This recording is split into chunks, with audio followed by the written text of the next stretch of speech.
has a big glass in it. No, we don't need that. I know you don't like the cone.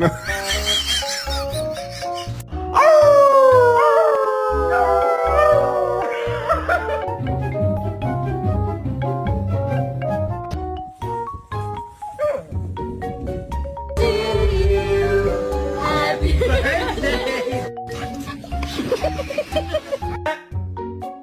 Huh? Sit. What a good boy.